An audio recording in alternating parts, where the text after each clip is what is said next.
Ladies and gentlemen, it is that time of year again where I go through and react to my 2024-25 League One table predictions. If you do go on to enjoy today's video, please make sure to drop a like on there for me and subscribe to the channel as well. If you are new, can we try and hit 120 likes on today's video? And don't forget to get your thoughts in down in the comment section down below. Let me know down below how good or how bad were your League One predictions. No spoilers, but this is the worst ever season I've had when I've done League One predictions. Not ideal. Let's waste no further time and get straight into it. We'll start out firstly then in 24th position, where I predicted Shrewsbury Town, and they obviously did finish in 24th. So I've started out quite well. I pick up no points for that one. Quite happy with that prediction, but I don't think many people would have had Shrewsbury anywhere other than in that bottom four. They were doomed basically from the start. Their squad at the start of the season was absolutely all over the place, and even when they got that glimmer of hope when Gareth Ainsworth came in, even he went and jumped ship to Gillingham later on in the season. But when they were relying on Alex Gilliard and Verdane Oliver when he came in January, I knew that they were doomed as a Bradford City fan. It's been an awful season for them, and I'm very happy that I got the prediction right, and I wish them all the best next season in League 2. In 23rd position, I predicted Cambridge United, and again they did finish in 23rd, so I'm off to a flyer here. Two correct predictions straight away. I don't have any more that are absolutely spot on. Little bit of a spoiler there, but Cambridge again, I thought that they'd be another team that would struggle this season. They've not been amazing over the last couple of years, and with the rest of League One getting stronger, the more money that's coming into the division, I did think Cambridge would struggle, and in the end they have been relegated. So again, same as Shrewsbury, I wish them all the best in League 2 next season, but I'm quite happy once again with that prediction. In 22nd place, I had Crawley Town. They ended up finishing in 21st, so I was one place out with that prediction, and I do pick up the 1 point. And again, not too displeased with that one. A lot of people had Crawley to finish in 24th, and I thought that they would do better than that because of how good of a manager that Scott Lindsay is. I said that it doesn't really rely much on the players that have left, because prior to them players playing under Scott Lindsay, they hadn't really done much with their career. It was Lindsay who turned them into very good players. Obviously, he had the stint at MK Dons, which if he'd have stayed at Crawley throughout that, then I do think they probably would have survived this season. So again, I wish them all the best next season in League 2. And I've not done awfully. In my first three predictions, I've only picked up 1 point. I'm very happy with that. In 21st place, and the final team that I had to be relegated this season was Northampton Town. They ended up finishing in 19th, so I was 2 places out with that one. I actually said in my predictions at the time that it was very hard to predict Northampton to go down, because I actually thought they were a semi-decent side relative to the level, but the quality at the bottom end of the division is getting better, and it was hard to pick somebody. I thought it would be Northampton. They ended up surviving in the end, and obviously Kevin Nolan came in, replacing John Brady, and did do a pretty solid job, but I think at the time they were relying heavily on the likes of Tom Eaves to score the goals, and obviously Cameron McGeehan had a great season in the midfield, and yeah, I was a couple of places out with that prediction, so not the end of the world, that one for me. In 20th place, I had Stevenage FC. They ended up finishing in 14th, so I was 6 places out with that one. Not a great prediction. I thought they'd just about avoid relegation, and in the end they did finish in mid-table. I thought they'd have a pretty significant drop-off with their first full season without Steve Evans. I wasn't entirely convinced by Alex Ravel getting a job once again, and to be fair, they spent their money. People like Dan Kemp really did show up this season, and obviously they ended up signing Jake Young from Bradford City. That is a transfer which definitely did drop for the few £100,000 that they did spend on him, and yeah, 6 places out, not a great prediction from me. In 19th place, I had Exeter City. They ended up finishing in 16th, so again, 3 places out with that one. Not an awful prediction. There is certainly a lot worse to come in today's video. I thought they'd be a little bit closer to relegation. In the end, they were a little bit more safe, and at the time I said, I was very happy, and I thought it was a good signing with Joe Whitworth coming in from, is it Brighton or Crystal Palace? It's not ideal considering their rivals, but I did say at the time that would be a decent signing, and he probably was their player of the season. But I do worry about them a little bit going into next year with the teams that are coming up from League 2. I think Exeter, they might be on their way back down. Now, this is where the predictions start to get really bad. In 18th place, I had Wycombe Wanderers. They ended up obviously finishing in 5th, so I was 13 places out with that prediction. And I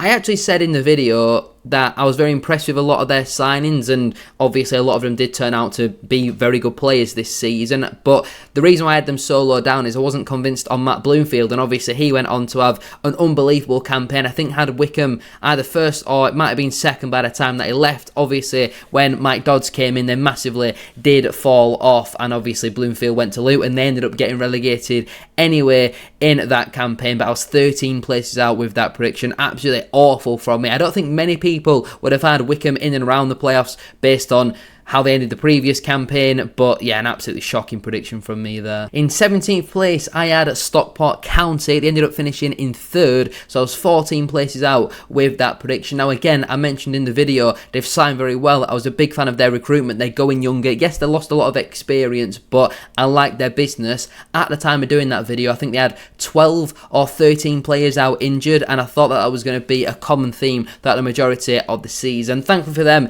it wasn't. Obviously, they did lose Louis Barry in January, but if anything, that only made them better because it meant that they weren't then relying on somebody like Louis Barry. But 14 places out, absolutely shocking prediction. Probably understandable at the time considering they did have so many injuries, but they were absolutely brilliant. And Dave Challoner, what a manager he is, massively did prove me wrong, and fair play to Stockport. I was wrong on that one. In 16th spot, I had Burton Albion. They ended up finishing in 20th and just about avoiding relegation, so I was 4 places out with that one. Obviously, they signed about 50 players in the summer, and I knew it was going to take quite a while for them to gel. I didn't anticipate it would take so long, and Gary Bowie, for me, done an unbelievable job. Arguably manager of the season, certainly deserves to be in that conversation because they looked doomed, didn't they, around about November, December time before he did come in. He did an unbelievable job to keep them up, and they'll obviously be looking to kick on now for next season. They're going to be doing that though without a couple of key loanees, the likes of JJ McKinnon, who was very important in the second half of the campaign. But I was 4 places out, not an awful prediction, but could have been a lot worse. In 15th spot, I had Mansfield Town. They ended up finishing in 17th, so I was 2 places out with that one. At the time of filming that video, Davies Keeler-Dunn was still a Mansfield player, so I'm not too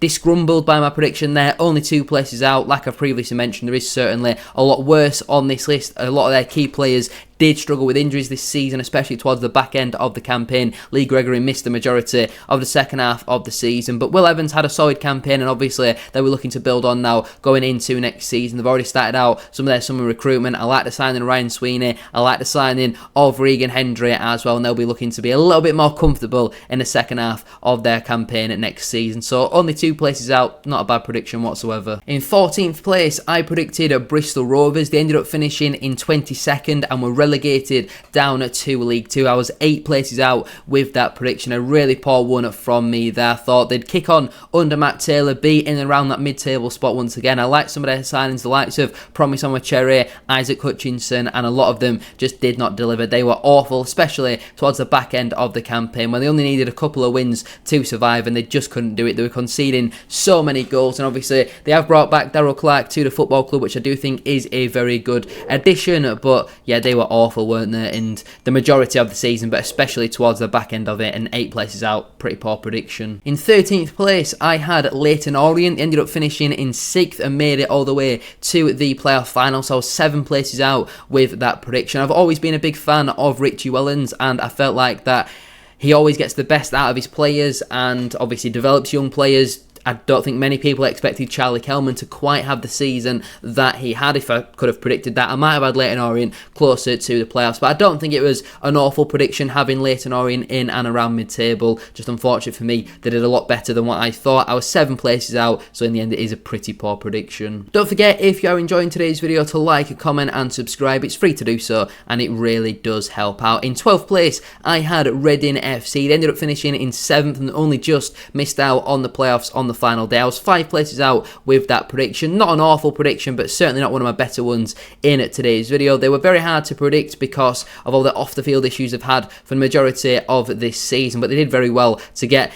even as close to the playoffs as what they did. So fair play to the players, the management staff, even the fans as well, for sticking by their club when it must have been very hard to do so throughout this season, where it looked like there was question marks if they were to even going to survive as a football club. So they'll be looking to go again next season. I think they've surely got to be one of the early favourites to make it into that top 6. So yeah, not a great prediction, but not a bad one. In 11th place, I had Wrexham AFC. They ended up finishing in 2nd and were promoted automatically into the Championship. They've gone back to back promotions from the National League straight through to the Championship. I was 9 places out with that prediction. I thought they'd do very well in League One, and I thought about 11th, maybe an outside chance of pushing for the playoffs. I actually said in the video that people are getting very carried away, and anyone who thinks they'll finish in the top 2 is a little bit silly. Clearly, I was very wrong on that one. Fair play to Phil Parkinson. They came in, spent their money once again. Sam Smith coming in January proved to be a very good signing, and they were just absolutely outstanding. Matty James in that midfield, Max Cleworth at the back, along with so many other players. Ryan Barnett down that right-hand side, top player. They were outstanding this season, and fair play to them. To go back to back is an absolutely incredible achievement, and I'm happy to hold my hands up in that one. I thought they'd be around mid-table. They've got automatic promotion. Fair play to Wrexham. Good luck in the Championship. In 10th place, I had Wigan Athletic. In the end, they finished in 15th, so I was 5 places out with that one. Again, not an awful prediction. I thought they'd be slightly closer to the playoffs. In the end, they were in and around mid-table, and I do think going into next season, if they lose Sam Tickle this summer, they might be in a little bit of trouble. I don't think they'll quite go down, but they certainly need to spend a bit of money this summer if they do want to be a bit more competitive next season, because anytime Wigan have been in League One for me, I've associated them as a team challenging for the title. Anytime Bradford City have been in League One, but recently they've been in and around mid-table towards that lower half, so if they want to kick on next season, they're going to need to start spending some money. In 9th place, I had Charlton Athletic. In the end, they finished in 4th, so I was 5 places out with that prediction. I always feel like with Charlton, they've had the squad, they've maybe had a decent manager, and then for whatever reason, it's just not quite happened. This season, obviously, they won promotion, they were promoted via the playoffs, so fair play to Nathan Jones. I wouldn't say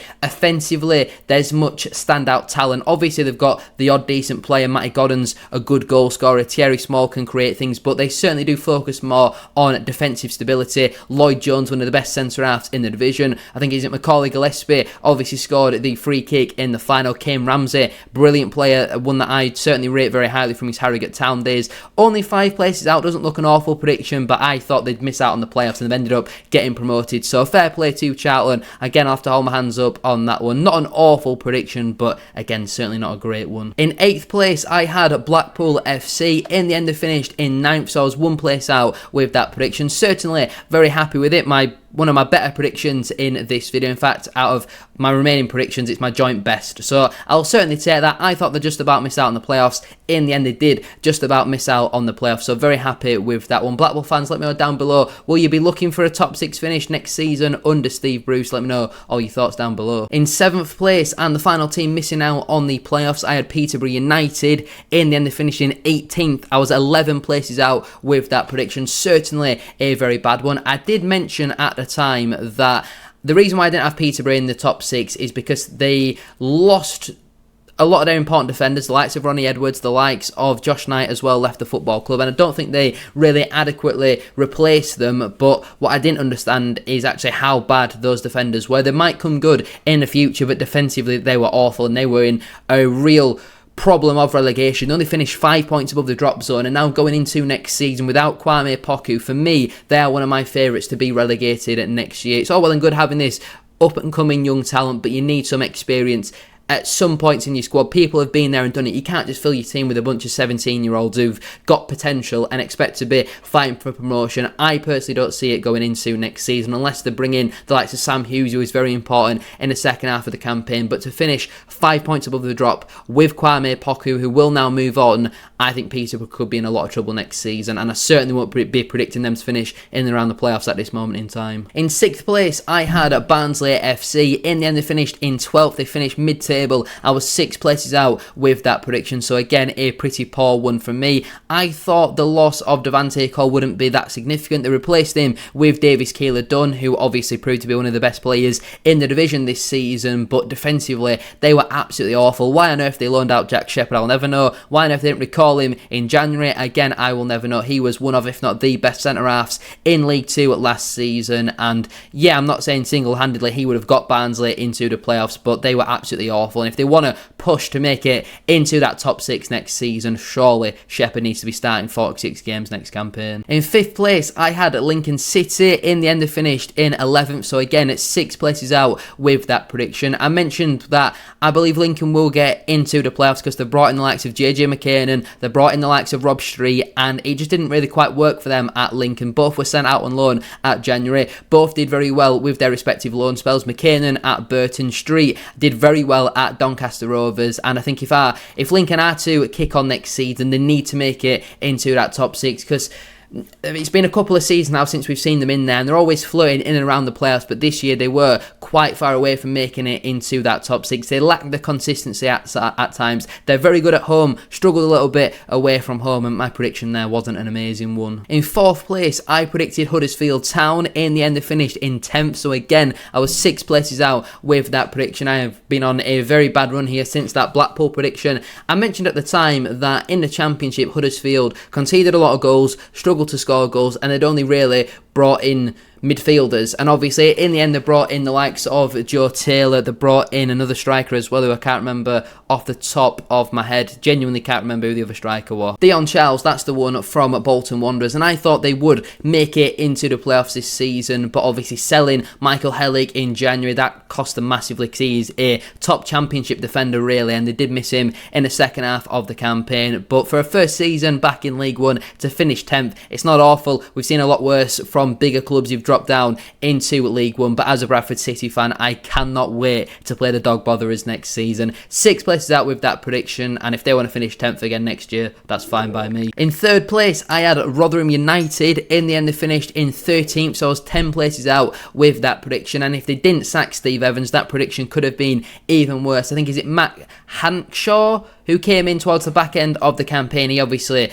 got them going a little bit, but they did a lot of their business very early on, and I mentioned at the time they needed to do that because of how poor they were in the previous campaign, but some of the signings that they brought in didn't really deliver. They had a lot of injuries for the majority of the campaign. Johnson Clark-Harris didn't really kick on and be that 30-goal-a-season striker that we all expected him to be. Sam Nombe was the only real player to come away from the season with any real credit. Maybe Malik Wilkes as well. Powell did well in the midfield, but on the whole, just a really poor season for Rotherham, and a pretty bad prediction from me. As it stands right now, I'll probably have them in around mid-table for next year. In 2nd place, I had Birmingham City. In the end, they finished in 1st and ran away with the league title, broke all the records that you could think of, and obviously I was 1 place out with that prediction. I must add that again, all these predictions were done before a ball was kicked. These were all done before a lot of their transfer business was completed. Now, at the time in my predictions, I didn't mention Jay Stansfield, so I'm not sure if he had signed by that point, and I mentioned Alfie Main, the fact that he'd come in, score a lot of goals, but in the end I was wrong with my prediction. I thought it'd be a lot closer because we've seen teams like Sunderland, Derby, Portsmouth, big clubs spend a couple of years, if not more, in this division, and I didn't think it would be as plain sailing for Birmingham